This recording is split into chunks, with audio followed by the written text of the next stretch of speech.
కానీ మా నాన్నగారు ఆవిడతో రిలేషన్ లో ఉండి ఇక పూర్తిగా కూతురు అనేది ఒక దీంట్లో ఉంది అన్న విషయాన్ని మర్చిపోయారు.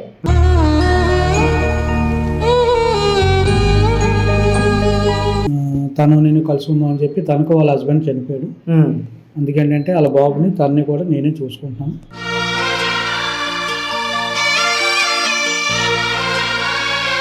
నాకు సెక్యూరిటీగా ఉండాల్సిన తండ్రి ఈ రోజు నా పక్కన లేకోకుండా ఆమెను చూసినా కొడుకుని చూసినా అంటే మరి నేనేమైపోవాలా?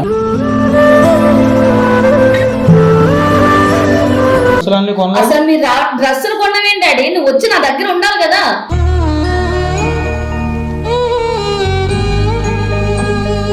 సరే మీరేమో ఈమెతో ఎఫ్ఐఆర్ పెట్టుకుని ఈమెతో ఉంటుర్రు, మరి ఆ అమ్మాయికి ఎవడొచ్చి పెళ్లి చేసుకుంటాడు? నేను కూడా బెదిరించిన, ఎందుకంటే ఇప్పుడు ఆమె కూడా ఆడపిల్లే కదా. ఇప్పుడు నీకు అర్థమైందా అన్న ఆయన చేసేది ఏంటి అనేది? ఇప్పుడు అమ్మాయికి పెళ్లి కాకుండా వీళ్ళతో ఉంటే అమ్మాయికి పిల్లగాడు దొరకడు, ఎవరు చేసుకుంటే ముందుకు రాడు. లవ్ లో ఉంది, ఇంట్లో డబ్బులన్నీ తీసుకుపోయి ఆ అబ్బాయికి ఇస్తుందంట అమ్మాయి. నీ సుఖం ఉంటుందా? నువ్వు సుఖంగా ఉంటే ఎందుకన్నావు అమ్మా? ఎందుకన్నావు ఆ మాత్రానికి? సొంత బిడ్డ ఎవరైనా ప్రేమించిన మా బిడ్డకి అది ఇద్దరు మంచిది అదే అని నువ్వు అనాలి, కానీ నువ్వే నిందలేస్తుంటావు బిడ్డ మీద.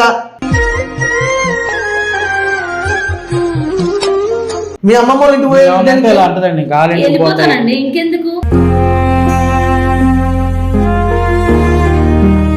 ఆమె కూడా ఇష్టం ఉంటేనే ఉండమంటాం, లేకపోతే ఆమె ఇష్టం. ఉన్నారమ్మా ఇక్కడ ఇట్లా మీకు మేనోళ్ళు కానీ అట్లా? నాకు ఎవరు లేదండి.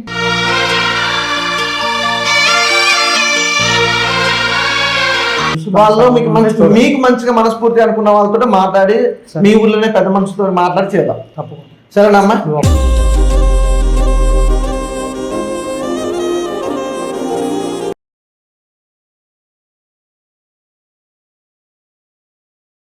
Hi friends, welcome to my channel. నేను మీ వెంకట్. ఈ రోజు వచ్చేసి మనతో పాటు ముగ్గురు వ్యక్తులు, వాళ్ళ సమస్య ఏంటో వాళ్ళ మాటల్లోనే విందాం.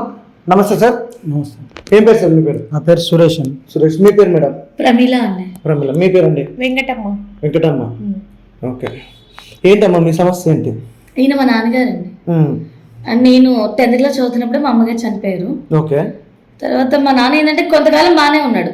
ఈవిడ మా పక్కింట్లో రెంట్కి వచ్చారనమాట. ఈవిడ రెంట్కి వచ్చిన కాడ నుంచి మా నాన్న ఈవిడతో మాట్లాడడం, అంటే పక్క పక్కన కాబట్టి నార్మల్ గా మాట్లాడుతున్నారేమో అనుకున్నాను.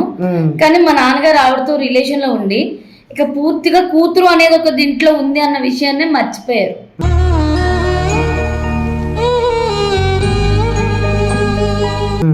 ఇక్కడ నేను ఉన్నానా తిన్నానా ఏం చేస్తున్నాను ఏందని ఏం పట్టించుకోవట్లేదు. నైట్ టైం ఇంటికి కూడా రావట్లేదు. నేను అసలు ఏం తింటున్నాను అసలు ఇంకా ఏం పట్టించుకోవట్లేదు. అంటే మీరు అర్థం చేసుకోండి.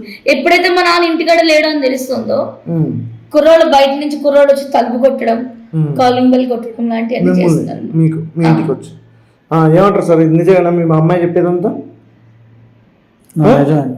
నిజమే.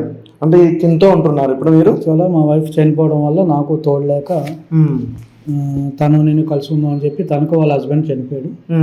అందుకేంటంటే వాళ్ళ బాబుని తనని కూడా నేనే చూసుకుంటాను.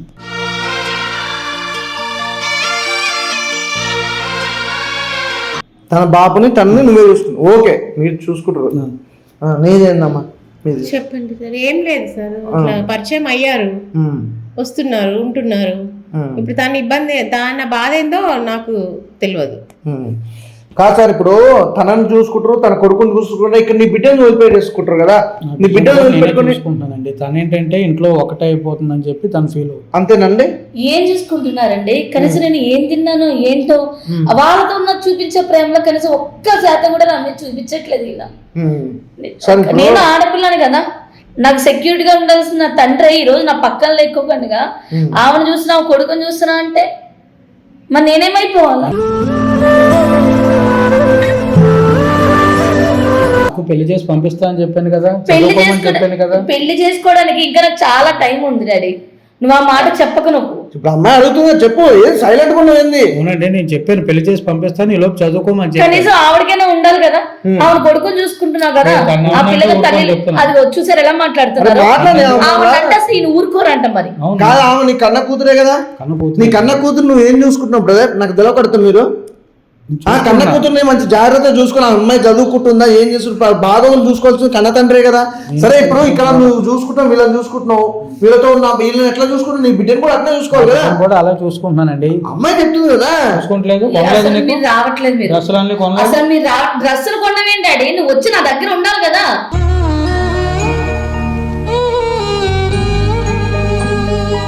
రోజు ఆవిడ ఇంట్లో ఉంటే నలుగురు ఏమనుకుంటారు తెలుసా? నువ్వు ఇప్పుడు పెళ్లి చేస్తా అంటున్నావు, ఎవరు చేసుకుంటాడు నన్ను?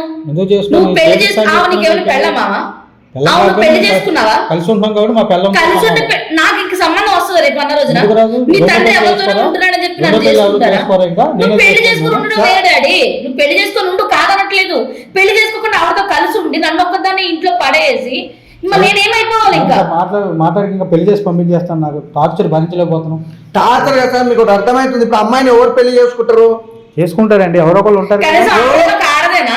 ఆవిడ కూడా అర్థం చేసుకోవాలి. నేను వద్దని లేదు కదా, నేను వద్దన్నానా? నేను మా ఇంటికి రమ్మనన్నా? మీరు రమ్మన్నాను కాదు. ఇప్పుడు ఆయన కూడా ఒకటే ఏంటంటే, ఇప్పుడు ఒక మాట అమ్మాయి అనేది అర్థమైందంటే మీకు ఇప్పటికి కూడా అర్థం కాలేదు. ఇప్పుడు అమ్మాయి ఒకటే ఉంది, సరే మీరేమో ఈమెతో ఎఫ్ఐఆర్ పెట్టుకుని ఈమెతో ఉంటుర్రు, మరి ఆ అమ్మాయికి ఎవడొచ్చి పెళ్లి చేసుకుంటాడు? మీ డాడీ మంచోడు కాదు, మీ డాడీ పలానా అన్నప్పుడు ఈ అమ్మాయిని కూడా ఇప్పుడు అమ్మాయి ఏమని చెప్తుంది, మా ఇంటికి నువ్వు లేనప్పుడు వేరే వాళ్ళు వచ్చి డోర్ కొట్టడం అది అని చెప్తుండే. ఎందుకు వస్తారండి? అడుగు, అమ్మాయిని అడుగు. ఎవరు వచ్చారు? చుట్టుపక్కల వచ్చారని చెప్పి మీకు చెప్పలేదా నేను? ఆ రోజు వాళ్ళు కాలింగ్ బెల్ కొడుతున్నారు డాడీ అంటే మీరేమన్నారు? నువ్వు మళ్ళీ వాళ్ళ కాలింగ్ బెల్ కొట్టారు, నువ్వేం తప్పు, నువ్వు వాళ్ళని చూసి ఏం నవ్వేవో, వాళ్ళు చూసి ఏమాత్రం నవ్వుంటావు, అది వాళ్ళు ఇంటి దాకా వచ్చారేమో అంటున్నాడు. తండ్రి అట్లా అనొచ్చా? అలానే కాదు, అమ్మాయి నవ్వుతా వాళ్ళు వచ్చేస్తారా? నవ్వుతే నేను వెళ్ళారేమో మరి నాకు తెలియట్లేదు. తండ్రిగా నేను మాట్లాడలేకపోతున్నాను. నా గురించి ఎందుకు ఎవరు చూసుకుంటారు? నాకు తల్లి లేదు, నాకు ఉన్నదల్లా తండ్రి. నేను కూడా ఇంట్లో వయసు వచ్చిన ఆడపిల్ల ఉంది, నువ్వు వస్తామని మా ఇంటికి రాక నేను కూడా ఎన్నిసార్లు బెదిరించిన ఆయనకి. నేను కూడా బెదిరించిన, ఎందుకంటే ఇప్పుడు ఆమె కూడా ఆడపిల్లే కదా.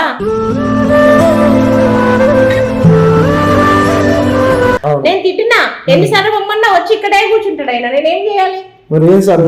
రోజు ఏదో గొడవ పెడతాను. టార్చర్ అనేది కాదు, దేని టార్చర్? నీ బిడ్డకి పెళ్లి చేసి అమ్మాయిని ఎక్కడన్నా వెళ్ళాక పెళ్లి చేసుకుని వెళ్ళిపోయాక నువ్వు ఇలాంటి వాళ్ళతో పెళ్లి చేసుకోవచ్చు, కొడుకు ఒక అండగా ఉండొచ్చు. ఎవరన్నా పిల్లని భర్తనిస్తే ఎవరో ఒకళ్ళు కుర్రాడు దొరుకుతాడు, మాకు చదువుకోవట్లేదు. చదువు కంటే ఇప్పుడు అమ్మాయికి ఇప్పుడు ఏంటంటే మీరు ఏం చదువుకోనండి, ఏం చదువుకోమంటారు? తీసుకెళ్ళి సొమ్మంతా తీసుకెళ్ళి ఆవిడకే పెడుతుంటే ఇప్పుడు ఇంకేం చదువుకోవాలి? మా మమ్మీ 10th క్లాస్ సరిపోయిందండి. నువ్వు ఆగమ్మా, నువ్వు చెప్పకో.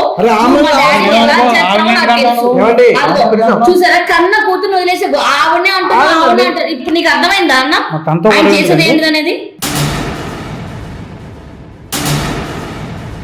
నీకు ఇప్పటికైనా అర్థమైందా? కూతురుగా నన్ను అంగీకరించట్లేదు. మా అమ్మ చనిపోయిన కానించి నేను ఎంత బాధపడుతున్నానో నాకు తెలుసు.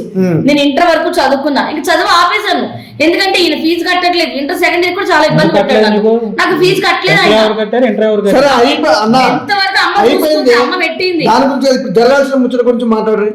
ఏంది ఇప్పుడు నీకేం కావాలమ్మా? ఇప్పుడు నువ్వేం చేయాలనుకుంటున్నావు? నాకు మా నాన్న కావాలి. మీ నాన్న ఏది ఓడు, మీ నాన్న నీతోనే ఉంటాడు, ఇక్కడ వీళ్ళతో ఉంటుండు. ఆ వాళ్ళతో ఉంటే ఇప్పుడు చెప్తున్నారు కదన్నా, నాకు పెళ్లి ఎట్లయితుందన్నా? సరే ఇప్పుడు దాని గురించి ఇప్పుడు ఏమంటావా? ఇప్పుడు నీ బిడ్డ పెళ్లి చేసి పంపించాక వీళ్ళతో ఉంటున్నా ఎవరు ఏమన్నారు? ఇప్పుడు అమ్మాయికి పెళ్లి కాకుండా వీళ్ళతో ఉంటే అమ్మాయికి పిల్లగాడు దొరకడు, డోర్ చేసుకుంటే ముందుకు రాడు. ఇట్లనే డోర్లు ఒకటి కొడుతుంటాడు, గొడవలు ఇవన్నీ దేనికి? ఇంట్లో ఎదిగొచ్చిన అమ్మాయి ఉన్నాక అమ్మాయికి పెళ్లి చేసినాక నువ్వేమని చేయి.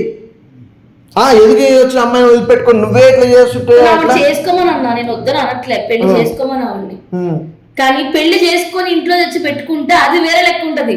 నువ్వు కూతుర్ని రూమ్ లో నీ ఇంట్లో నువ్వు పడేసి వాళ్ళ ఇంట్లో నువ్వు ఉంటే 10 మంది 10 మాటలు మాట్లాడుతున్నారు. ఆవిడ దగ్గర ఎవరు నేను మాట్లాడలేదు. చెప్పేది వినండి. ఇప్పుడు ఆమె గురించి చెప్పడం కరెక్ట్ కాదు. ఆమె కూడా వేరే అబ్బాయిని ప్రేమించి ఇట్లా ఆమె చెప్పుకోకుండా ఇది చేస్తే ఆయన వచ్చి నా దగ్గర చెప్పుకున్నాడు ఆమె ఇట్లా చేస్తుంది అని చెప్పేసి. ఏం చేసింది మా అమ్మాయి? కూతురు ఇట్లా చేస్తుంది, అంటే ఏమన్నా లవ్ లవ్ లో ఉంది, లవ్ లో ఉంది, చెప్పట్లేదు. ఇంట్లో డబ్బులన్నీ తీసుకుపోయి ఆ అబ్బాయికి ఇస్తుందంట ఆ అమ్మాయి. ప్రతి ఒక్క విషయం ఏందమ్మా? చెప్తారు. అన్నా, అదంతా అబద్ధం. లవ్వు గివ్వు అన్నది ఇది వీళ్ళిద్దరూ పుట్టించిన అబద్ధాలు పుట్టించారు. అనుకున్నావు. అర్థమవుతుందా? మా ఇద్దరు గొడవలు ఎందుకు పెడతావు? ఇంట్లో మీరిద్దరు పుట్టించారు ఇప్పుడు ఆ మాట. నాకు లవర్ ఉంటే పోనీ నేను ఈ పాటికి ఈయన ఆవిడతున్నప్పుడు నేను కూడా లేచిపోతాను కదన్నా. వెళ్ళిపో, అదే లవర్ ఉంటే వెళ్ళిపో. మరి లేచిపోతున్న తండ్రి కావాలని ఎందుకు ఏం కూర్చోలేను? మాట్లాడుతున్నారు సార్ మీరు? మరి లేకపోతే ఆ? లేచిపో, అది నీ సుఖం చూసుకుంటా, కన్నబిడ్డ సుఖం చూసుకో, సంతోషం చూసుకో. నీ సుఖం ఉంటుందా? నువ్వు నీకు సుఖంగా పెళ్లి ఉంటే చేస్తానాకంటే ఎందుకన్నావు అమ్మా? అంటున్నావు. ఎందుకన్నావు ఆ మాత్రానికి? నేను వెళ్ళిపోతానో నేను అనట్లేదు. మీరు చేసేటట్టయితే నేను అతనే లవర్ అన్నట్టుంటే ఇంట్లో డబ్బు బంగారం ఏం చేస్తావు? వెళ్ళిపోతా కదా. ఏం చేస్తావు? టైం చూసుకుని పెళ్లి ఏ చేయాలి. టైం చూసుకొని చేస్తావు? నీలాంటి వాడిని తిరిగిపోతుంది తీసుకొచ్చి కంట కడతావు. తిరిగిపోతున్నది అన్ని చూసుకుంటున్నా ఏం చూసుకున్నావా? ఇప్పుడు ఆమె ఒక మాట అంటే పండిస్తలేవు, మాట పండిస్తలేవు. మా భార్యతో సమానం. నేను ఎందుకంటే భార్యతో సమానం అనుకున్నప్పుడు ఈవెన్ అట్లే చూసుకోవాలి, ఆమెను అట్లే చూసుకోవాలి. సరే ఈవెన్ నువ్వు అన్న భార్యతో సమానం ఏం చూసుకున్నావు? బిడ్డలా చూసుకుంటలేవు కదా. చూసుకుంటున్నాను. ఏం చూసుకుంటున్నావా? నువ్వే ఇప్పుడు బిడ్డ సొంత బిడ్డ ఎవరైనా ప్రేమించిన మా బిడ్డకి అది తెలియదు ఇది తెలియదు మంచిది అదే అని నువ్వు అనాలి, కానీ నువ్వే నిందలేస్తుంటావు బిడ్డ మీద.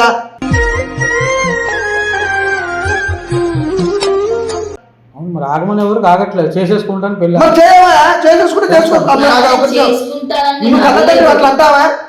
ఆగుతలేదు అది లేదు. నాకు పెళ్లి చేసుకోనీకి నాకు ఎవ్వరు లేరు నాన్న. నువ్వు తప్పుగా నన్ను అర్థం చేసుకుంటున్నావు అంతే. నాకంటూ సార్ ఇదంతా అయిపోయిందమ్మా. ఇంకో మీతో ఉంటే మాకు ఏం ప్రాబ్లం లేదు. సరే ఆయనకు భార్య లేదు, నీకు భర్త లేడు, ఒక పిల్లగాడు ఉంది కాబట్టి మీరు కూడా పెళ్లి చేసుకోండి. నచ్చితే నో ప్రాబ్లం చేసుకోండి పెళ్లి. ఇప్పుడు ఆమెను కూడా చూసుకుంటాం, ఆమె ఒప్పుకుంటే. లేదమ్మా నీ మీద అమ్మాయి నిందలు పెట్టలేదు కాకపోతే వింటలేదండి మాట. ముగ్గురు కలిసి ఉంటామంటే వద్దంట. ఎందుకమ్మా నీకేం ప్రాబ్లం అమ్మా? ఈ పెళ్లి కాగానే తీసుకొచ్చి ఇంట్లో ఎవరు పెళ్లి చేసుకుంటారమ్మా? ఇప్పుడు పెళ్లి పెళ్లి చేసుకుని ఉండమనండి. అయితే పెళ్లి చేసుకుని ఉండమనండి. సరే అయితే నన్ను అయితే మరి మా అమ్మమ్మ వాళ్ళ ఇంటికి ఈమె కూడా అవసరం లేదండి. మీ అమ్మమ్మ వాళ్ళ ఇంటికి పోయి ఇలా అంటదండి. గాలి వెళ్ళిపోతానండి. ఇంకెందుకు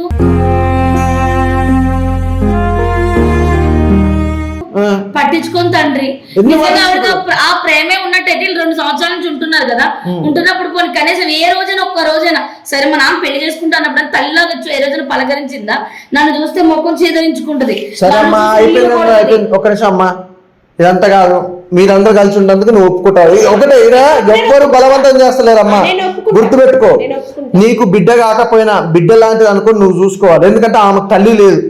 సరే ఓకేనా? నాకు కూడా ఒక బిడ్డలాగా అనుకుంటా. నీకు బిడ్డలాగా నీకు అనిపిస్తేనే అను, లేకపోతే బలవంతంగా ఇక్కడ ఎవ్వరు ఒప్పుకోలేదు. అమ్మాయి నీతో ఉండాలి, మీ అందరు కలిసి ఉంటుంటేనే ఉంచుతాం. లేకపోతే ఇక్కడ ఎవ్వరు బలవంతం లేదు. ఆమెకు కూడా ఇష్టం ఉంటేనే ఉండమంటాం, లేకపోతే ఆమె ఇష్టం. ఏం నీళ్ళు పెళ్లి చేసుకొని వీళ్ళతో పాటు నువ్వు ఉంటావా? లేకపోతే నీకు సపరేట్గా మీ డాడీ నీకు కావాలా? నువ్వేమంటే అది మాట్లాడతావు అమ్మా. ఇప్పుడు నీకు అన్యాయం అంటున్నావు కాబట్టి నీ అన్యాయం గురించి మాట్లాడతావు. లేదంటే పెళ్లి చేసుకుందాం అనుకుంటున్నావా? పెళ్లి చేసుకుందాం అంటే మీ డాడీ అబ్బాయిని చూసి పెళ్లి చేస్తాడు. నాకు పెళ్లి చేసినాక చేసుకోమానండి. ఎందుకంటే ఇప్పటికే 10 మంది మా చుట్టాలు కానీ మా వాళ్ళు అందరూ కూడా అంటున్నారు, మీ నాన్న ఇంకో దాంతో దీంతో ఉంటున్నాడు, నీకు ఎవడొస్తాడు, ఎవడు చేసుకుంటాడు నిన్ను, నువ్వు దరిద్రాన్ని వాళ్ళే ఇలా అని చెప్పి వాళ్ళు అంటున్నారు, ఈయన అదే మాట అంటున్నారు. కాబట్టి నన్ను పెళ్లి ఫైనాన్షియల్ పొజిషన్ నెలలు పడుతుంది టైం పెళ్లి చేయాలంటే. పెళ్లి చేయాలంటే 2 నెలలు టైం పడుతుంది. అమ్మా నీ పెళ్లికి ఏమన్నా హెల్ప్ కావాలన్నా నన్ను అడగొచ్చు. ఓకేనా? వీళ్ళు ఇప్పుడు ఇట్లుంటారు, నీకు పిల్లగాలు దొరకపోవడం కాదు. ఈ రోజుల్లో అమ్మాయిలే దొరుకుతలేరంటుంటే నీకు పిల్లగాలు దొరకకపోవడం ఏంటమ్మా? సార్ మీకు 2 నెలలు అయితే 2 నెలలు టైం డబ్బులు రానికైనా ఫైనాన్షియల్గా ఏదన్నా చేస్తే బాగా చేయాలి. ఉన్నారమ్మా ఇక్కడ ఇట్లా మీకు మెయిన్ వాళ్ళు కానీ అట్లా? నాకు ఎవ్వరు లేదండి.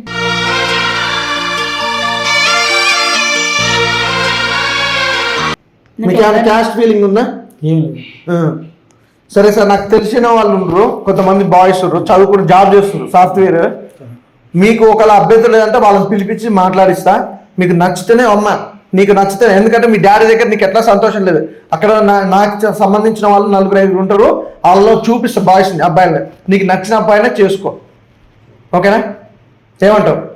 ఎందుకంటే పర్లేదు లేకపోయినా పర్లేదు కానీ తాగుడు అలవాటు లేకుండా చూడాలి. లేదు సార్ అంటే అలాంటి వాళ్ళు కాదు సార్, తాగుడు తిండి తిరిగిపోతులు అలాంటి వ్యక్తులు ఏం కాదు. ఎప్పుడూ తాగి ఇబ్బంది పెట్టలేదు పాపని, అలాగే తను కూడా చూసుకునేవాడు మంచిగా. లేదు సార్, అంటే మీ ఇష్టం, అంటే మీకు ఒకవేళ దొరికితే ఓకే, లేదంటే నన్ను ఒకవేళ చూడమంటే నాకు తెలిసిన సర్కిల్ లో ఒక 4 బాయ్స్ 4-5 వాళ్ళు మీకు మంచిగా మనస్ఫూర్తి అనుకున్న వాళ్ళతో మాట్లాడి మీ ఊర్లోనే పెద్ద మనుషులతో మాట్లాడి చేద్దాం. తప్పకుండా. సరేనమ్మా.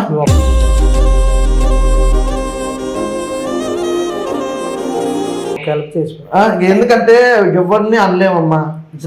గొడవడకుండా ఉండమని అమ్మా, నువ్వు 2 నెలల్లో మ్యారేజ్ అయిపోయిన దాకా నువ్వు ఇంట్లో గొడవ కూతురు లాగానే చూసుకుంటా. అమ్మా ఉండమ్మా, మంచిగా ఉండమ్మా. సరేనా? సరేనమ్మా, సరే సార్. ఓకే.